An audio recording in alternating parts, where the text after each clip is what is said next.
अब हम ब्राज़ील की जलवायु के बारे में पढ़ेंगे। कल हमने बात की थी कि अमेज़न नदी का जो मुहाना है वह 0 डिग्री पर है, 0 डिग्री अक्षांश या भूमध्य रेखा पर है। तो इसका मतलब ये हुआ कि ब्राज़ील का जो क्षेत्र है वो ज़्यादातर उष्णकटिबंध के अंतर्गत आता है। तो यहाँ की जलवायु भी मुख्य रूप से उष्णकटिबंधीय है। यहाँ की जलवायु पर इसकी अक्षांशीय स्थिति, पठारी, धरातल एवं जलधाराओं का प्रभाव पड़ता है। संपूर्ण ब्राज़ील की जलवायु काफ़ी भिन्न है। अमेज़न बेसिन भूमध्य रेखीय प्रदेश में स्थित होने के कारण भूमध्य रेखीय जलवायु रखता है। यहाँ वर्ष भर उच्च तापमान, शाम के समय संवहनिक वर्षा, अत्यधिक आर्द्रता रहती है। इस कारण यह जलवायु मलेरिया एवं अन्य बीमारियों को जन्म देती है। ब्राज़ील के धरातल के कारण पूर्व से आने वाली नम हवाएं केवल तटीय भागों में वर्षा करती हैं। पूरी तट के सहारे ब्राज़ील की गर्म जलधारा तटीय भाग को गर्म रखती है तथा वर्षा में सहायक होती है। ब्राज़ील में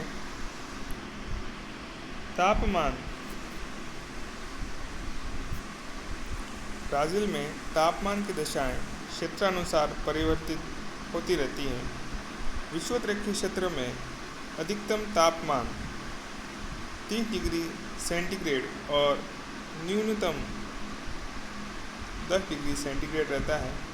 जनवरी माह में दक्षिणी ब्राज़ील में ग्रीष्मकाल का महीना होता है तथा अधिकांश भाग में 27 डिग्री सेंटीग्रेड तापमान पाया जाता है। 27 डिग्री की समताप रेखा अमेज़न बेसिन के दक्षिण में पूर्व पश्चिम दिशा में रहती है। दक्षिणी ब्राज़ील में 26 डिग्री सेंटीग्रेड समताप रेखा गुजरती है, जो आप मैप में भी देख सकते हैं। जुलाई माह में तापमान में काफ़ी अंतर पाया जाता है। विषुवत रेखा से दक्षिण की ओर जाने पर तापमान कम होता जाता है। सबसे कम तापमान दक्षिणी ब्राज़ील के राज्य रियो ग्रांडे डी सूल के दक्षिणी भाग में 15 डिग्री सेंटीग्रेड रहता है। मध्य ब्राज़ील में 22 डिग्री सेंटीग्रेड, उत्तरी ब्राज़ील तथा अमेज़न बेसिन में 27 डिग्री सेंटीग्रेड तापमान रहता है। वर्षा की मात्रा देखें तो वर्षा का वितरण ब्राज़ील में काफ़ी असमानता लिए हुए है।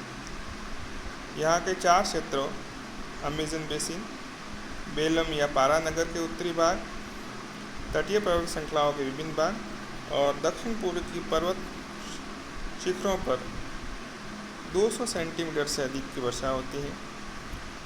उत्तर पूर्वी भाग में वर्षा की मात्रा काफ़ी सीमित है। यहाँ वर्षा का औसत केवल 254 मिलीमीटर ही है। अधिकांश स्थानों में 508 मिलीमीटर या 735 मिलीमीटर के लगभग वर्षा होती है। ब्राज़ील के अधिकांश भागों में ग्रीष्मकाल में अधिक वर्षा होती है और शीतकाल प्रायः शुष्क रहता है।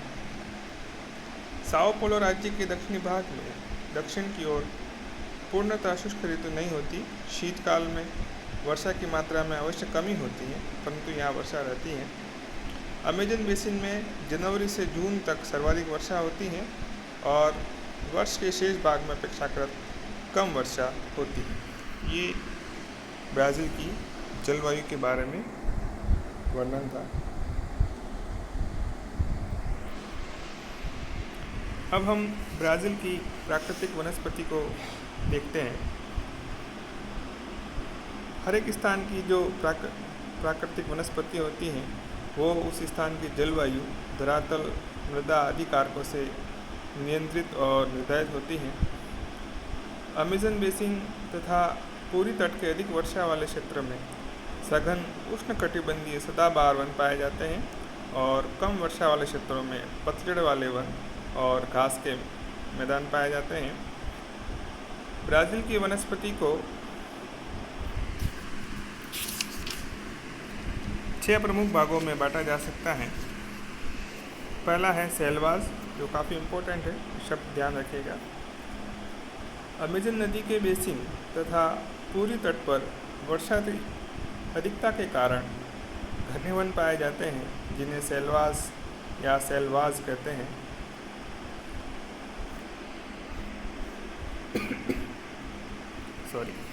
यहाँ सदाबहार चौड़ी पत्ती वाले वृक्ष उगते हैं। घनी छतरी वाले ये वृक्ष बहुत विशाल होते हैं और काफ़ी संख्या में उगते हैं। यहाँ जो वृक्ष पाए जाते हैं उनमें काफ़ी अधिक विविधता पाई जाती है। ये काफ़ी ज़्यादा सघनता लिए हुए होते हैं, जिनके कारण सूर्य की किरणें पृथ्वी तक नहीं पहुंच पाती है। इन वनों में अधिक वर्षा के कारण भूमि की ऊपरी परतों के उपजाऊ तत्व पानी के साथ धरातल से नीचे की तहों में चले जाते हैं और ऊपरी जो सतह होती हैं वह अनुपजाऊ रह जाती हैं। इस कारण यहाँ कम गहरी जड़ों वाले छोटे पादप नहीं उग पाते हैं। जंगल काट देने के बाद भी यहाँ की भूमि कृषि उत्पादन के लिए उपयुक्त नहीं होती हैं, क्योंकि ये उपजाऊ नहीं होती। दूसरा प्रमुख प्रकार है अर्ध पतझड़ वाले वन। जिन भागों में सेलवास या विषुवतरेखीय प्रदेश की अपेक्षा कम वर्षा होती है, वहाँ के वृक्ष शुष्क मौसम में अपनी पत्तियाँ गिरा देते हैं। यहाँ पाए जाने वाले वृक्ष वर्ष में एक बार पत्तियाँ गिराते हैं। ब्राज़ील में ये वन दक्षिणी पूरी तट के निकट नेटाल से आरंभ होकर दक्षिण की ओर रियो ग्रांडे के पोर्टो एलिग्रे तक एक संकीर्ण पट्टी के रूप में पाए जाते हैं। तीसरा प्रकार है मिश्रित वन। सेलवास के दक्षिण में एक विस्तृत भाग में वन एवं घास के मिश्रित प्रदेश पाए जाते हैं। इस प्रदेश के उन भागों में जहाँ जल की मात्रा पर्याप्त है, पत्तियाँ गिराने वाले वृक्षों का आधिक्य है तथा कम जल के भागों में घास के मैदान पाए जाते हैं। ऐसे प्रदेशों को जहाँ घास एवं वनों का मिश्रण होता है, उन्हें कैंपो सिराडो कहते हैं। इसका अर्थ है गंदे घास के प्रदेश। चौथा प्रकार है शुष्क कटीली झाड़ियों का प्रदेश। ब्राज़ील के उत्तर पूर्वी भाग में कांटेदार झाड़ियों के वन पाए जाते हैं। ये प्रदेश अपेक्षाकृत शुष्क रहता है। कम ऊंचे वाले वृक्ष जिनकी पत्तियां शुष्क मौसम में गिरती हैं, यहाँ की प्रमुख वनस्पति हैं। यह भूमि भेड़ चराने के अतिरिक्त अधिक उपयोगी नहीं होती है और इस प्रदेश को ब्राज़ील में कटिंगा कहते हैं। कटिंगा। पांचवा प्रदेश है पराना पाइन। यह साओ पोलो राज्य के दक्षिणी भाग में स्थित है। यह उष्णकटिबंधीय वनस्पति की अपेक्षा शीतोष्णकटिबंधीय वनस्पति से अधिक समानता लिए हुए हैं। इन वनों को एरोकेरिया वन या पराना पाइन वन कहते हैं। यहाँ अधिकांश चीड़ के वृक्ष पाए जाते हैं। इनकी पत्तियाँ नुकीली होती हैं, साथ ही छोटी और छोटी पत्तियों वाले वृक्ष भी उगते हैं। अंतिम प्राकृतिक वनस्पति प्रदेश है प्रेरी, जो कि घास के मैदान है। लगभग उन्हीं अक्षांशों में जिनमें पराना पाइन वन है, पश्चिमी प्रेरी भी स्थित है। यहाँ की मुख्य वनस्पति लंबी घास है। इनमें वन नदियों के निकटवर्ती भागों में पाए जाते हैं।